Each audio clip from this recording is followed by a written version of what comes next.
you've been hiding in the shadows way too long. You always thought that you were weak, but babe, you're wrong.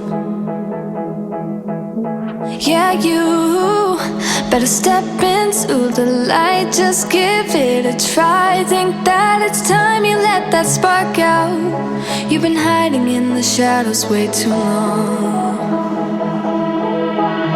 And who cares if you might mess it up? You're stronger than the others think. And who cares if you might mess it up? Go ahead and shine, darling, go ahead and shine, my dear. 'Cause who cares if you might mess it up? Just shine. You shouldn't doubt yourself, 'cause you're a work of art. You should know that you are perfect with those flaws. Yeah, you better step into the light, just give it a try. Know that it's time you let that spark out. You've been hiding in the shadows way too long. And who cares if you might mess it up? You're stronger than the others think. And who cares if you might mess it up? Go ahead and shine. Hi guys, I'm Nikki and welcome back to my channel. If you're new here, I'm on a mission to lose 150 pounds and I'm almost down 100. It is very exciting. However, this video will just be discussing where I'm at, all my progress up to 9 months post-op from VSG.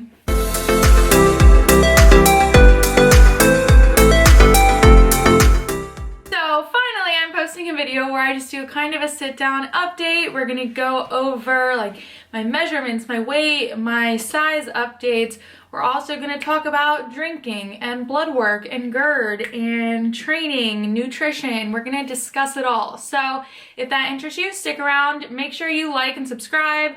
So that way you never miss a video. I do post a lot of VSG updates as well as clothing hauls and other vlogs. So if that interests you, make sure you subscribe. But I guess we will just jump right on in. So while I didn't have VSG until February 3rd of this year, so 2021, I kind of started my weight loss journey on January 1st of this year. So most of the measurements and weight updates and stuff like that will be from the 1st. So on January 1st, I weighed in at 316.8 pounds. And as of 9 months post-op, I weigh 220 pounds, so that is a loss of, I think, about 97. I started this journey wearing a size 22 jean, and I now wear a 14 pretty consistently. I started out wearing a 2X shirt at most places, to now I wear a size large, sometimes an extra large. I'll also make sure I put my updated measurements up on the screen. That way you can see what the differences have been throughout this journey so far. All right, so nutrition wise, I eat between 1,100 and 1,400 calories per day. I try to stay around 60 grams of carbs or lower, and then I at least make sure to hit over 100 grams of protein. Usually it's closer to 120 grams of protein.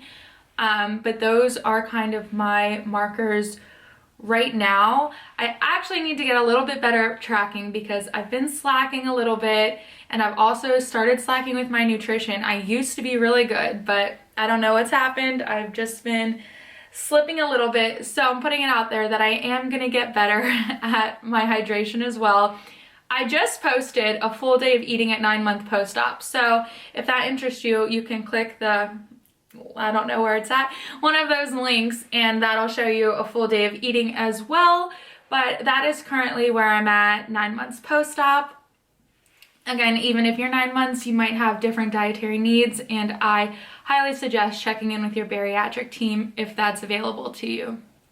I also recently started experiencing GERD. I, for the first 9 months, didn't experience it like at all, but now, every now and then I'll get it. If I eat closer to bed and then lay down, I can get it really bad. So I've learned that, and I'm trying to not do that. But even every now and then, like black coffee will give me heartburn.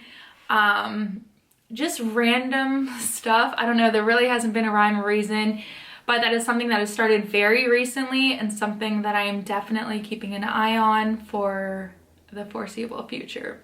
I also had my blood work done at 6 months post-op. My program does it right after surgery at 6 months and then again at a year. So I did not get my blood drawn again at the 9-month mark. However, at the 6-month mark, everything was normal except for my iron was a little bit low. However, I always struggle with constipation issues. If you've watched my early videos, you probably remember that. So she didn't want to put me on an iron supplement because apparently that can make that even worse. So we're gonna try to avoid that. I am trying to get more iron just in through my diet.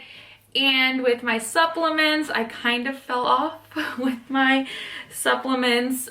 I stopped taking the bariatric chewable ones because I was kind of over them. And then the first couple times I started taking just a normal calcium and a normal multivitamin, I threw up a couple times. So I think I'm kind of have PTSD from these vitamins, but I do need to get back into it, and because I know that'll just help with my blood work in the future, and I obviously don't want any issues. So I will also be getting better with my vitamins. Mark my words, / someone hold me to it. Next up, we will talk about stalls. If you follow me on Instagram, I'm sure you have seen me post about it for months because I literally was going through it for months. So from August 11th to October 15th, I stayed in this 5-pound range. I fluctuated between 227 and 232 for over 2 months. There was no rhyme or reason to when it would go up a couple pounds or when it would go down a couple pounds, but I literally stayed in this range for over 2 months. And to say it was beyond frustrating is an understatement. All of my friends on Instagram and stuff like that, people that had surgery the same time as me, were like hitting the 100-pound mark around this time. And I just completely felt like I was falling behind. The scale wasn't moving. I tried upping my carbs, I tried lowering my carbs, I tried upping my calories, I tried lowering my calories, I tried increasing my protein, I tried increasing my hydration, I tried upping my workouts, lowering my workouts. I literally tried everything, and nothing worked. I still to this day don't know how to help you break a stall. If you're in one, just know that they are so normal, and mine literally broke when I got back from Hawaii. So I went to Hawaii for over 10 days with my friends and came back and miraculously was lower, even though I was like having mochi donuts and shave ice and so much pineapple. But I'd have a healthy breakfast and try to have a healthy lunch, but obviously I wasn't tracking as much when I was in Hawaii and the scale broke. So I don't know what to tell you if you're in a stall. It sucks. I don't know what to tell you. Keep doing what you're doing though. Stick with it because eventually your body will catch up and the scale will move again, and you'll be right on track. There is no time limit to this, and I think that's what I keep trying to remind myself, and also not to compare to other people, even though I know how hard that is.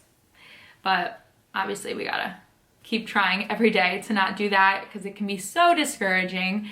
But yeah, that kind of slowed down my weight loss a lot, not gonna lie. When I was also in Hawaii, I had some really good non-scale victories. Obviously the airplane is forever a non-scale victory, just fitting comfortably in a seat, being able to cross my legs, having so much room on the seatbelt. It's just, I don't think that I'll ever get old as someone that has had so much anxiety and previous problems with getting on an airplane. As a bigger person, that'll never get old, ever. We also did a bunch of hikes, including Diamond Head, but then my friend and I, my friend that's done CrossFit for like 6 years, and I did the Cocoa Head Trail, which was, to this day, the hardest physical thing I've ever done. I also didn't bring water or any nutrition or like adequately plan for this at all. Well, it's been a couple of days since the previous clips, as you can probably tell that I didn't film this on the same day. So, continuing with my journey when it comes to drinking alcohol post-op.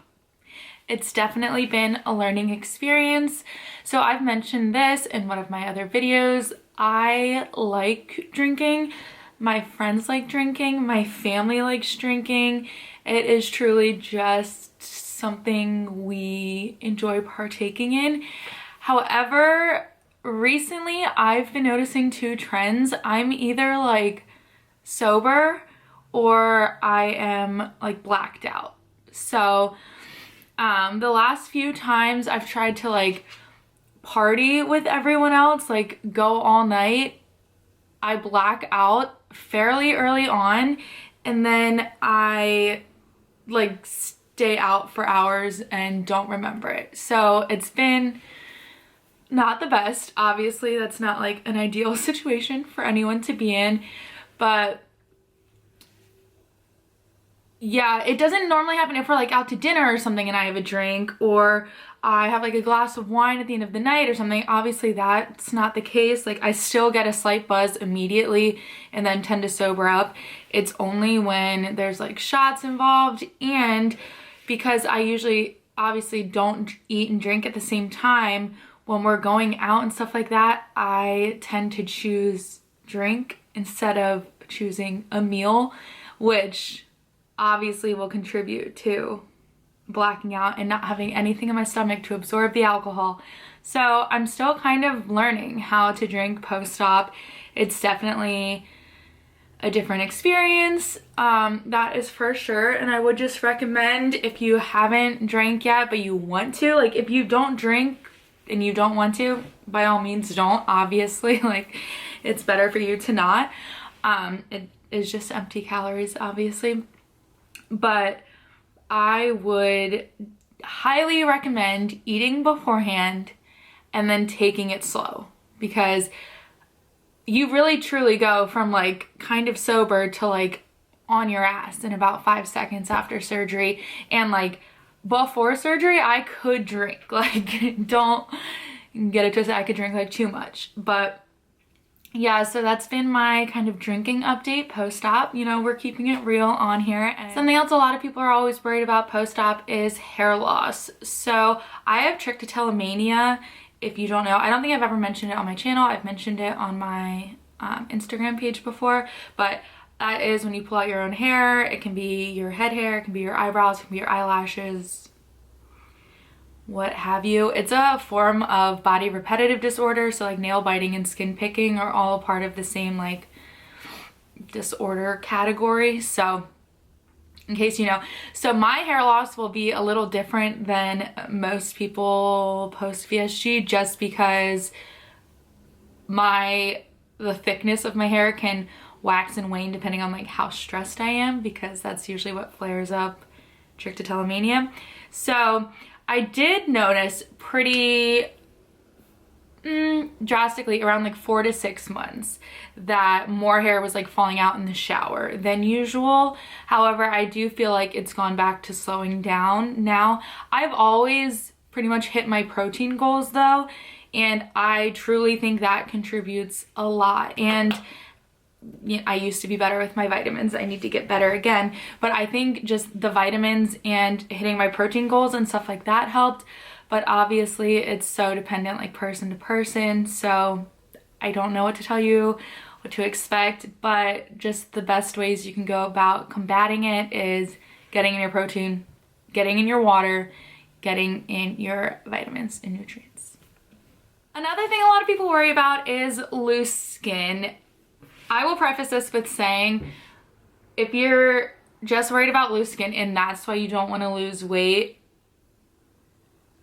I don't really get that. This is like a health concern at this point, and loose skin is obviously not ideal, but much more ideal than like dying of a heart attack.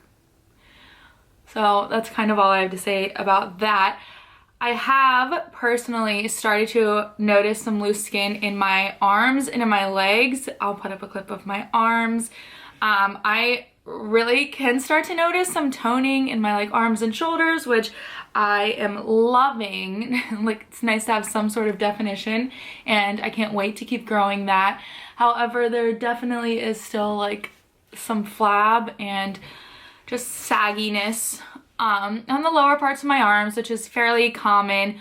Also, eventually your skin can retract, so I'm trying to work really hard on hydration and moisturizing, just like water, to hopefully have my skin bounce back as much as possible, but that does take some time, so it is what it is. I'll keep updating you on my arms and stuff like that. I also notice with my legs, I can notice getting skinnier up until like this far from like my hips, like in my crotch, to be honest.